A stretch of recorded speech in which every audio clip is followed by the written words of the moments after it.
Hey, what's up? Welcome back din sa ating channel. It's Boss TV.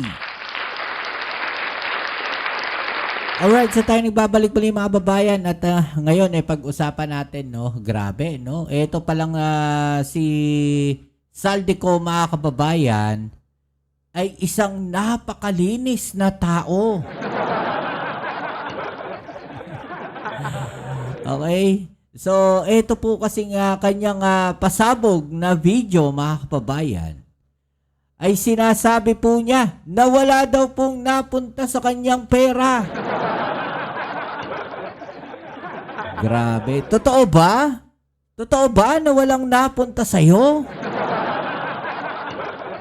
Grabe naman yan. Hindi kami naniniwala. Ha? Okay, so yan ang ating alamin ngayon at pag-uusapan. Pero syempre bago ang lahat, please don't forget to subscribe, like, share, at comment dyan sa comment section. Ay, shoutouts pala sa mga followers natin dyan at mga subscribers natin. Maraming salamat po sa inyong suporta mga kababayan. Pasensya na wala tayong ganong upload kahapon. Okay, so ito, ngayon tayo babanat mga kababayan. Okay, so naglabas nga ng video itong si Saldico mga kababayan. At sinasabi po niya no, na wala daw pong napunta sa kanya. At siya lang daw po ang nag-deliver no, ng pera dito kay Speaker Romualdez mga kababayan. No? I-debunk natin uli yung kanyang mga video, yung kanyang sinabi mga kababayan, no, na kung saan part 2 po ng kanyang video mga kababayan. Okay, so ito muna, pag-usapan natin to. Sabi nga po niya dito, wala pong perang napunta sa akin. Ito ang paninindigan ni dating Ako Bicol Representative Saldico kaugnay ng kanyang akusasyong 100 bilyong insertions ni President Bongbong Marcos. No? Yan po ay sa part 2 ng kanyang video message mga kababayan. Wala daw pong napuntang pera sa kanya mga kababayan.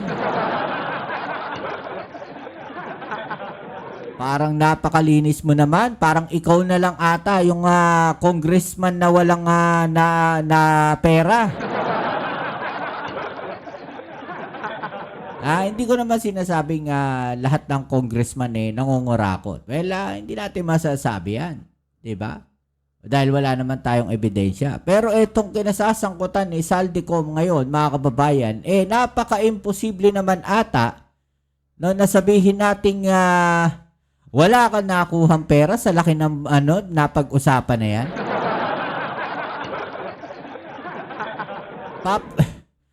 Huwag naman lokohin ng mga Pilipino. Papayag ka na gamitin ka na walang mapupunta sa'yo kahit magkano, kahit singkonduling.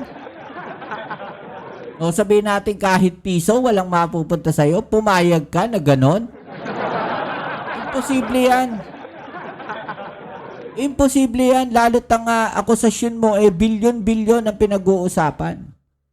Imposible, mga kababayan, no, itong mga pinagsasasabi nitong si Saldico, abay dapat natin itong patayuan ng ng monumento mga kababayan dahil siya ang pinakamalinis no, na representative o congressman. Napakalinis niyang tao mga kababayan dahil wala siyang nakuha doon sa sinasabi niyang bilyon-bilyong perang idiniliver kila Romualdez. Ano ka?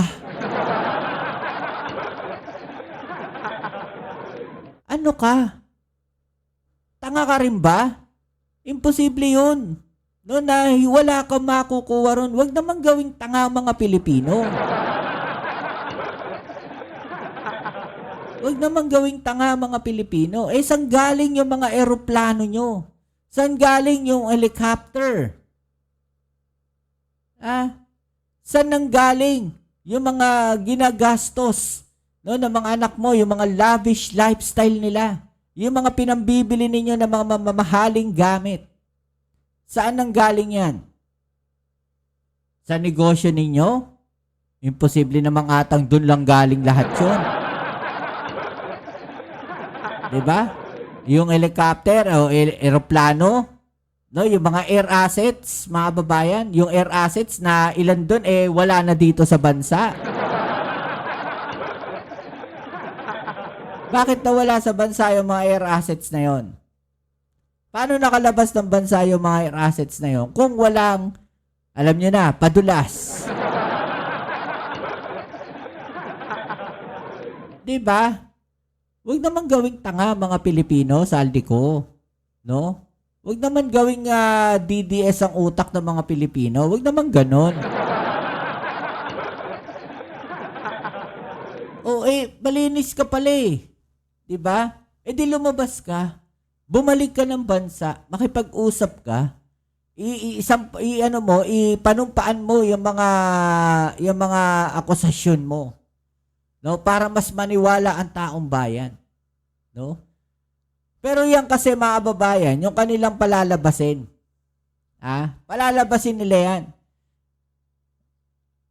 Na itong mga DDS na to. Na may masamang balak ang Pangulo dito kay Saldico.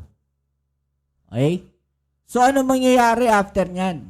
Baka bagulat na lang tayo, pumanaw na si Saldico. At ang sisisihin mga babayan ay ang Pangulong Bongbong Marcos. Nasasabihin nila, may ginawang hindi maganda itong dito kay Saldico, mga babayan. Ganon kasimple yon. Para mapagtakpan lahat yung totoong mastermind. 'Di ba? At gagamitin nila itong si Saldico para pabagsakin ng Pangulo. Last option na nila eh. Wala na silang palusot eh.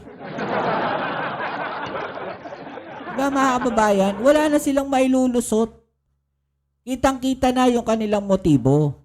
Isa lang ang motibo nila, pabagsakin ng gobyerno ngayon, patalsikin si Pangulong Bongbong Marcos, at ipalit si VP Sara Duterte. Atat na sila mga kababayan. Atat na sila. Napaupuin si VP Sara Duterte. Bakit? Anong meron? Para makauwi na si Saldico? Para makauwi na si Harry Roque? Ganon? Para makauwi na yung yung dating Pangulong Duterte?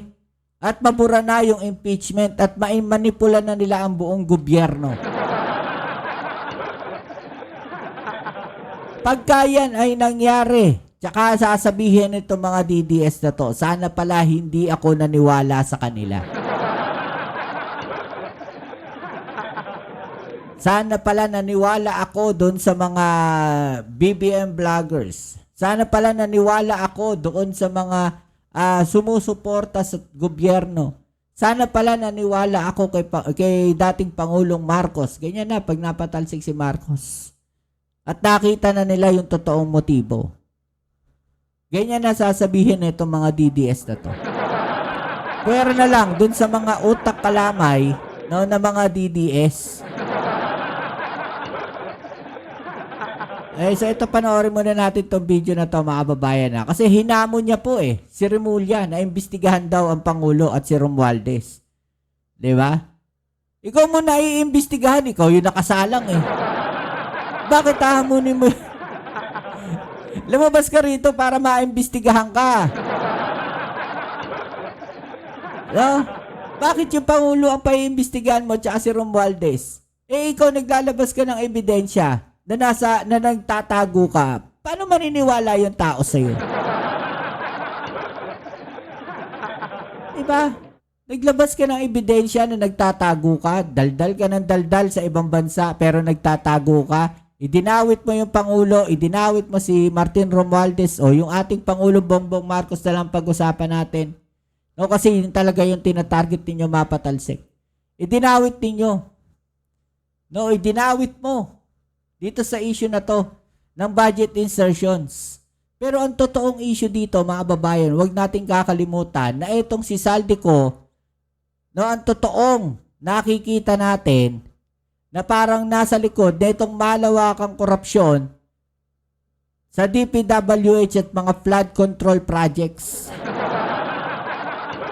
Nilalayo nila yung usapan, nililihis nila yung totoong issue, nililihis nila kung ano yung totoong nangyayari. Di ba? O, panoorin natin to. Kaya ngayon ay hinahamon ko si Ombudsman Remulla kung seryoso talaga siya sa mga sinasabi niya sa kanyang press release na idadamay niya pati si Martin Romualdez kung magbibigay ako ng ebidensya. Eh, ang problema, hindi lang si Romualdez dinamay mo, pati yung Pangulong Bongbong Marcos eh. Diba? Tapos naglabas ka ng ebidensya, puro peke rin ata. Patunayan niya ngayon ang pronouncement niya. Imbestigahan niya ang fraternity Brad at ang kanyang kaibigan na si Speaker Martin Romualdez kung talagang tutupad siya sa tungkulin niya. Imbestigahan din niya si President Bongbong Marcos.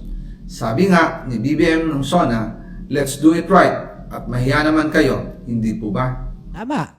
Diba? Tama naman. Kaya nga nalaman na ikaw yung nasa likod eh. Kaya nga nawindang kayo eh.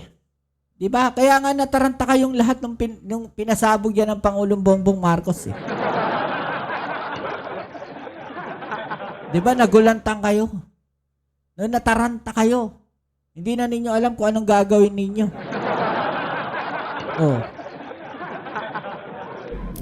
Nananawagan din po ako sa Senado na imbestigahan ang 100 billion insertion ni Presidente. Alam ko po na hindi gagawin ni Ombudsman Remulla ang hamon ko. Pero magaling ang Senado sa investigasyon. At ako ay naniniwala na dahil sa kanila, lalabas ang katotohanan. Bakit sa Senado, mga kababayan? Bakit sa Senado?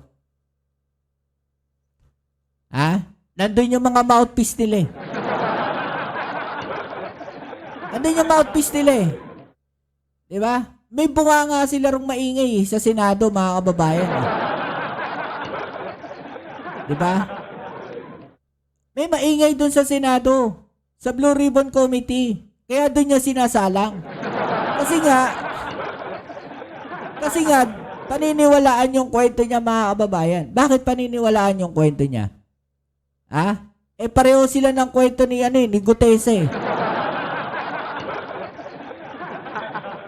Diba? Sinundan niyo yung kwento ni Gutese. Dito nyo makikita, mga kababayan, na etong lahat ng kanilang sinasabi, mga tahi-tahing kwento na.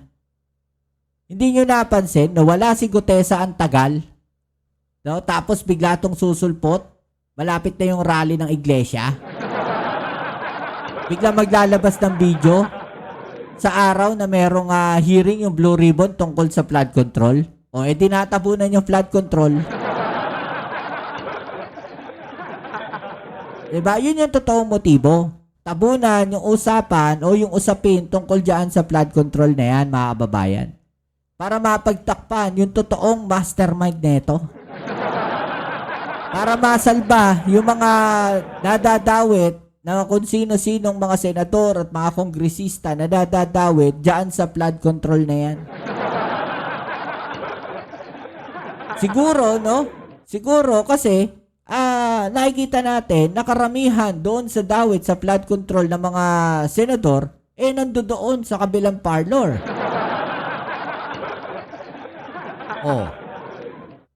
Diba, mga kababayan? Malinaw na may pinagtatakpan. Malinaw na ito ay diversionary tactics, itong ginagawa ni Saldico. Malinaw, mga kababayan, na nililihis nila yung totoong usapan, yung totoong issue. Nilalayo nila yung totoong mastermind dito sa usapin na to. At ang ginagamit nila ay ang mismong Pangulong Bongbong Marcos. Yun yung tinutumbok talaga nila. At na sila paupuin si VP Sara.